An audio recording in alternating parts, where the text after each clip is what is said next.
चीन, प्राचीन रहस्य और दंत कथाओं की भूमि। एक कहानी दूसरों को डराती है। शान शियाओ का जंगल। यह कोई साधारण जंगल नहीं है। स्थानीय लोग फुसफुसाते हैं डर के साथ। कहते हैं वहां एक दानव रहता है, शान शियाओ। कहानियों में वह एक अंधेरी आत्मा है। वह इंसानों की जीवन शक्ति को खा जाता है। जो लोग प्रवेश करते हैं वे कभी वापस नहीं आते। कुछ का मानना है कि शान शियाओ एक दुष्ट आत्मा है। दूसरों का कहना है कि वह एक बदला लेने वाला भूत है। सच्चाई एक रहस्य बनी हुई है। लेकिन जंगल खतरे को सांस लेता है। हवा ठंडी है। पेड़ फुसफुसाते हुए प्रतीत होते हैं, चेतावनी देते हैं। केवल सबसे बहादुर या सबसे मूर्ख शान शियाओ के जंगल में प्रवेश करने का साहस करते हैं। ली वेई एक युवा था, एक यात्रा ब्लॉगर। वह दुनिया को दिखाने के लिए उत्सुक था। ली वेई ने शान शियाओ के बारे में सुना। वह किंवदंतियों से मोहित हो गया। स्थानीय लोगों ने उसे चेतावनी दी, जंगल में मत जाओ। उन्होंने कहा यह खतरनाक है। लेकिन ली वेई साहसी था। वह जिज्ञासु था। वह चेतावनियों को नजरअंदाज करता था। उन्हें कहानियां लग रही थीं। वह जंगल का पता लगाने के लिए दृढ़ था। अपने अनुभवों का दस्तावेजीकरण करने के लिए, दुनिया को सच्चाई दिखाने के लिए। एक धूप वाली सुबह ली वेई जंगल में चला गया। वह अपना कैमरा और बैग लेकर आया। उसने खुद को सुरक्षित महसूस किया, तैयार। जंगल में प्रवेश करते ही हवा बदल गई। सूरज गायब हो गया। पेड़ ऊंचे और घने हो गए। एक अजीब सी खामोशी छाने लगी। ली वेई को अजीब लगा, अकेला। फिर भी वह आगे बढ़ता रहा, जंगल के दिल में गहरा।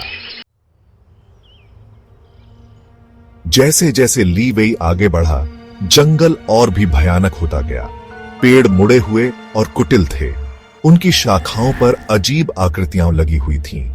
जमीन पत्तों और सड़ते हुए लकड़ी से ढकी हुई थी। हवा में सड़न और क्षय की गंध आ रही थी। ली वेई को बेचैनी महसूस हुई। उसे ऐसा लग रहा था जैसे उसे देखा जा रहा है। उसने इधर उधर देखा, लेकिन वहां कुछ भी नहीं था। यह सिर्फ हवा होगी, उसने खुद से कहा। लेकिन हवा में कुछ अजीब था। यह फुसफुसा रहा था, सरसराहट, जैसे कोई उससे बात करने की कोशिश कर रहा हो। ली वेई ने अपना कदम तेज कर दिया। वह जंगल से बाहर निकलना चाहता था। जैसे ही वह चल रहा था, उसने एक आकृति देखी। आगे पेड़ों में यह लंबा और पतला था, अंधेरे से ढका हुआ। ली वेई रुक गया, घूरते हुए। नमस्ते, वह बुलाया। कोई जवाब नहीं था। Section 4, face to face with the demon. Li Wei ने फिर बुलाया। उसकी आवाज अब कांप रही थी। आकृति हिल गई, धीरे धीरे, जैसे यह उसका अध्ययन कर रहा हो। फिर वह पेड़ों के पीछे गायब हो गया। ली वेई का दिल तेज हो रहा था। वह जानता था कि उसे जाना चाहिए, जल्दी से। लेकिन वह खुद को हिलने के लिए मजबूर नहीं कर सका।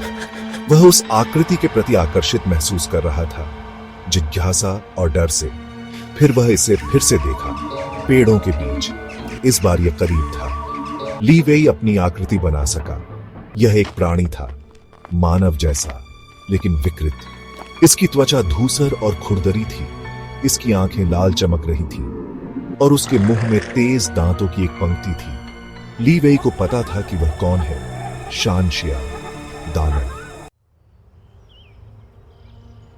Section 5, the search and the aftermath. Li Wei उस रात घर नहीं लौटा। स्थानीय लोगों ने खोजबीन की, उनके नक्शे कदम पर। उन्होंने उसे जंगल के किनारे पाया, बेहोश।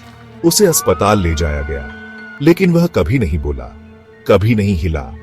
डॉक्टर यह नहीं बता सके कि उसके साथ क्या हुआ था। कुछ ने कहा कि वह सदमे में था। दूसरों को डर था कि उसने अपनी जीवन शक्ति खो दी है। शान शियाओ के हाथों सूखा हुआ। ली वेई जंगल में क्या हुआ? क्या उसने वास्तव में दानव शान शियाओ का सामना किया था, या यह उसकी कल्पना का एक अनुमान था? सच्चाई अज्ञात बनी हुई है, लेकिन एक बात निश्चित है, शान शियाओ का जंगल एक खतरनाक जगह है। एक ऐसी जगह जहां किंवदंतियां जीवित हैं और जहां बुरे सपने सच होते हैं।